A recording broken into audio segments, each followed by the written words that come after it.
play the role of two-time world champion Shenhar. He was in a pretty stacked table. Let's see what his first pack looked like. Ian Duke, tell me what's going through your mind as you look at this pack. All right, so standout cards are Asylum Visitor, Dauntless Cathar, let's see, Rabid Bite, and yeah, maybe is that a Rise from the Tides? It is a Rise from the Tides over there. Yeah, so that's an exciting card, but probably not something I'm going to first pick. I think if I were at an FNM, I might take Asylum Visitor just to check it out, since it is a rare, to see how good it is. Maybe try to draft Madness-based Black-Red Vampires or something. Let's see what a world champion takes. Rabid Bite. Yeah, I like that pick a lot. I think it's the safer pick here for sure. Yeah, just goes great in like an aggressive red-green werewolves deck or something along those lines. All right, let's take a look at the next pack here for Shenhar. As we move on in the packs. There you go. Not a lot of green to follow up Fork in the Road and Moldgraph Scavenger. What else stands out for you here? Maybe an Arsonist? I like Howlpack Wolf, and I like Dance with Devils. Dance with Devils is a card that looks sort of innocuous, but it's just so flexible, and you can get a ton of value out of it. It's an instant, so you can sort of pass the turn, flip your werewolves, and then play it. I think that's better than the rest of the cards in here, although Sinister Concoction is also really good, but it depends on how well you like the combination of black and green, I think. Interestingly, something like Gas of Arsonist might be a better pick at a Friday Night Magic where you could signal that you were red, but the players are playing with sleeved cards here, so there is no indication when you pick a double face card. Let's take a look at Shenhar's pick. It is Dance with Devils, make 2 1/1s that when they die deal 1 damage. Okay, moving on. So we're red-green. We see another Dance with Devils, another Howlpack Wolf. There's also a Stoic Builder. Are those the cards you're looking at here, Ian? Yeah, I mean, I like Dance with Devils a lot. Second one can start to get a little bit clunky, so I wouldn't fault anyone for picking the Howlpack Wolf here. But those are probably the 2 that are highest on my pick list here. All right, let's take a look at which way Shenhar went. He went. So he's thinking. You're thinking like a world champion now. You are thinking like a world champion, Ian Duke. Howlpack Wolf, lower your curve. Yeah, it's interesting to see he had that same decision 2 packs in a row and went for 1 and 1 rather than 2 of the same. So definitely considering his curve there. Okay, more Howlpack Wolves. They do run together. Ulrich's Kindred, Voldaren Duelist, sort of switching monster tribes. Yeah. Voldaren Duelist and Howlpack Wolf are both great red commons that I love to have in any aggressive deck. Ulrich's Kindred, I think, is a higher power level than either of those 2, and the other color card we have is a green card in Rabid Bite. So I like Ulrich's Kindred here a lot, but I certainly wouldn't fault anyone for staying red and keeping your options open and maybe discarding that Rabid Bite later on. All right, let's see which way he went. He did go with the Ulrich's Kindred, so he can make his werewolves indestructible. All right, moving on. Senseless Rage, Thornhide Wolves, Inspiring Captain, Confront the Unknown. What do you like here? Nothing terribly exciting here. I mean, Confront the Unknown is a card I'm always fine playing. We don't have any Madness outlets for Senseless Rage yet, so I don't like that pick that much. Thornhide Wolves is okay. Kind of a vanilla creature. Yeah, I'd hope to replace it, though. I think I would probably go with Confront the Unknown here. Lots of blue going around the table. Yeah, you start to take notice of that? It's also, yeah, it's somewhat tempting to pick up one of the stronger blue cards and maybe keep your options open a little bit. So. All right, let's take a look at the pick. It is Confront the Unknown. Cheap combat tricks have been all the rage since Fabrizio Interi won his Grand Prix last weekend. Let's take a look at pack 6. All right. Kessig, Dire Swine, Pyrehound, Malevolent Whispers in our colors. Some pretty premium white cards here in Thraben Inspector and Moorland Drifter. Not a lot else. What do you like here?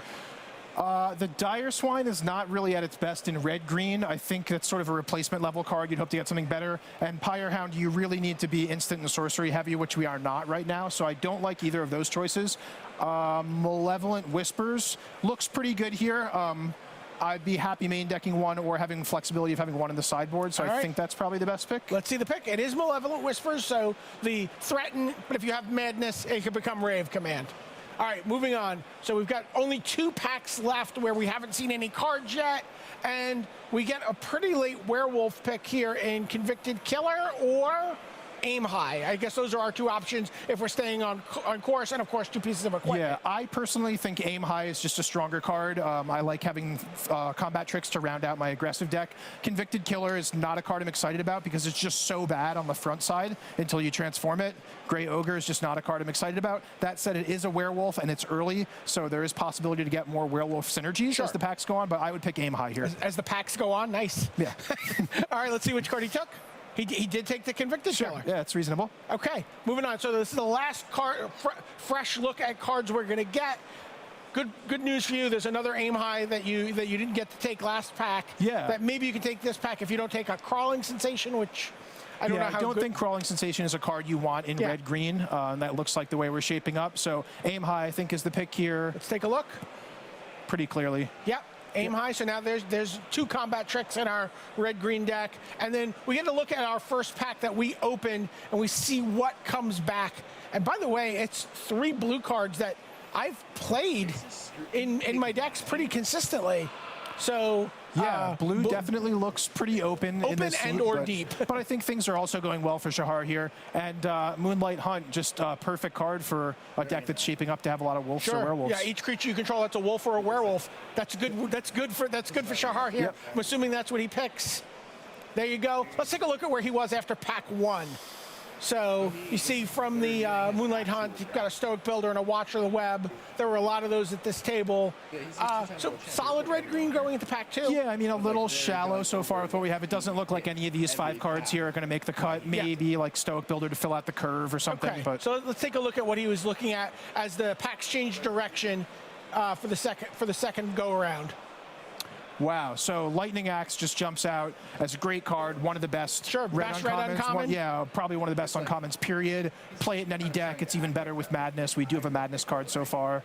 I don't see anything else that really contests that.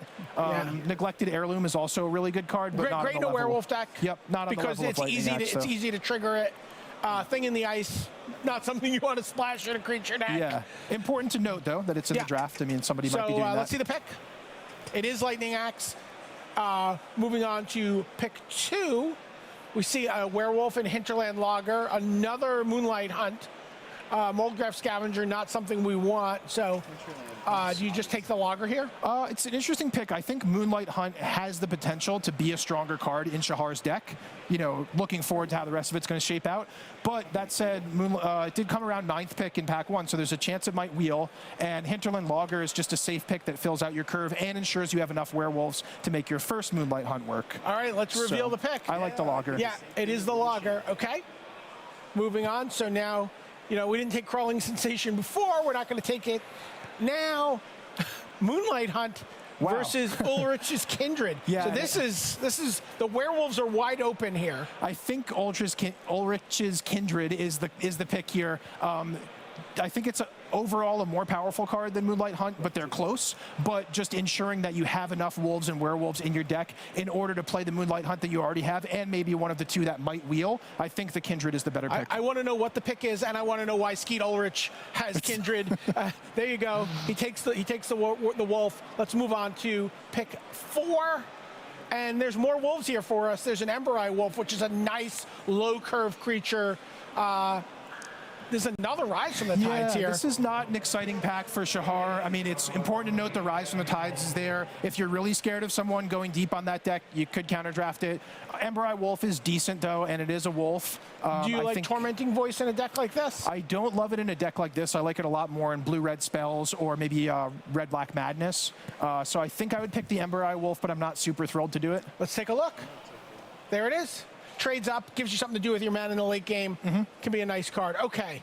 Now, wow, there are some good options here for the deck. Reduced to Ashes, Convicted Killer, Malevolent Whispers, and Grand Prix Barcelona breakout card, Rush of Adrenaline. Yeah, what do you like here? There are some fair options here. I think Malevolent Whispers is maybe the most powerful of these. Reduce to Ashes is also a great removal spell. You know my thoughts already on Convicted Killer, although we do have plenty of Wolf and Werewolf synergies, so that's gone up over the course of the draft. And some players are really swearing by Rush of Adrenaline. It's not a card I personally like because I really like my combat tricks to ensure my creature trades up and survives. And with only giving 1 toughness, it's not great at that. So you like Aim High better than Rush of Adrenaline? I do for that reason in general, yeah, and also ambushing flyers. I think I would pick Reduce to Ashes just because we're a little short on removal for big creatures here. Show us the pick. I think any of these are reasonable. He stays on theme. He's building a tribal deck in. The tribe is werewolves and wolves. All right, so I think that's all we're going to look at from that set of packs. And there you see got a silver for Partisan late in that pack. That's really huge. Gets an Uncaged Fury. The Rush of Adrenaline comes back around to him. Yeah, so he's got the whole combo here. Yeah, it looks like he picked up some solid stuff through the rest of this pack. I mean, the Partisan is just a great card, and this card is capable of some huge damage, especially on transformed werewolves. We saw Fabrizio doing that. You know, it's basically become Immense and Temur Battle Rage when you get that and Rush of Adrenaline together. Okay, let's take a look at what his third pack was looking like as he opens up for pack 3. A heartbreaking Sigarda Heron's Grace here that is not available to him. And really nothing else other than a Village Messenger. How do you like the 1-drop Haste Werewolf? I mean, it's very solid on the play, but if you're ever in a situation where you can't transform it, it's almost like you're just down a card, only having a 1/1. There's also an Uncaged Fury. Could you see taking that over the Werewolf here? I think if I wanted a card for my deck, I would take the Village Messenger. There's also something to be said for just taking the Sigarda out of play and maybe even splashing it, depending on how the rest of the pack goes. But I would probably personally pick Village Messenger here because I'm not really big into counter drafting. Show us the pick. But it looks like Shenhar does go for the... that's funny, because there was a Sigarda at the table that someone ended up playing. Oh, interesting. So that's funny. There were 2 of them. I assumed that the Sigarda was going to go away. Yeah, so Shenhar either taking one of those out of play or maybe keeping the option. There are some times where you sideboard a card like that in with a splash. And worth noting that the werewolves are humans on their front side, so they do get protected by Sigarda. Yep. All right, so a couple of good cards here in Byway Courier and Hermit of the Natternalls. I assume Hermit gets the nod here because of Werewolf synergy? Definitely because of Werewolf synergy. I think pack 1, pick 1. I like the Byway Courier slightly better, but Hermit is very close in power level, and it's a werewolf. So you see a lot of blue cards going around the table too. Maybe Hermit of Natternalls looks a little better. What's the pick? There you go. Yep. Pick 3. Show us on the board. And there's a Quilled Wolf. Yeah, I like Quilled Wolf a lot. It'll be a perfect fit for the deck. We don't have a lot of 2-drops so far, just the Hinterland Logger. And I think the Ember Eye Wolf. And the Ember Eye Wolf, right. Sure. So I'm happily snapping that up. How important is it just for the R&D? I know that you have the World Champion app, but from the R&D hat, to have cards that come down early that sort of like let you trade or get in for some damage, and then in the late game you can use your mana. One of the keys to, key cornerstones to drafting a great deck is having a really nice curve, but also things to do later on in the game, and Quilled Wolf does both of those. Yeah, if you're not drafting Quilled Wolf, I predict as you draft this format more and more, this is a card that's going to go higher and higher in your pick order. I think that's true, yeah. All right, so what's the pick here? He does take the Quilled Wolf. Move on to pick 4. There's a Geist Blast that we know goes all the way around the table. There's another Rabid Bite and a Reduce to Ashes. I have to assume it's going to be the Rabid Bite. Yeah, I think it's just a stronger card than Reduce to Ashes, and clearly the strongest card in the pack. There is the Rabid Bite. Okay, perfect. It's a very flavorful deck. Obsessive Skinner, Gastaff Arsonists, Intrepid Provisioner, and Tormenting Voice are basically our options here. Yeah, I would go with the Obsessive Skinner with no plans for reliably getting Delirium. In fact, I don't know if we'll be able to at all in this deck, but it is just a Grizzly Bear on turn 2 if you put the counter on itself, and it gives you additional flexibility. Okay, what's the pick? Shenhar. He does take Obsessive Skinner. Okay, and then we're going to look at one last pick here. There's a Solitary Hunter, a Stoic Builder. I'm sensing a theme of loneliness here, and a Moldgraph Scavenger. Yeah, and a Howlpack Wolf. I didn't even see that there. Yeah, so it's between the Howlpack Wolf and the Solitary Hunter. I think the Howlpack Wolf gets the nod here just because of curve reasons. It's just lower on the curve. And it also counts for all your wolf/werewolf synergies. All right, so let's take a look at how the pack played out in the end. After the Howlpack Wolf, it might be on reason, a Deathcap Cultivator, a Scavenger, Voice, Provisioner, and Scavenger. So there was, I believe, another Moonlit Haunt. Maybe was that early in this pack, or was that late in that last pack? But those did not come back around. They did not come back around. Yeah, important to know. Interesting. What was your thought on the deck? Give this deck a grade? I think it was pretty good. I mean, I think Shenhar handled the draft well and probably ended up with like maybe a B+, A- level deck. Okay. I think it's solid, but not spectacular. Yeah, I'm really interested to see how it plays out. You can put yourself in Shenhar's seat. You can go to the draft viewer. Oh, by the way, you can also put yourself in Reduke's seat. Martin Mueller.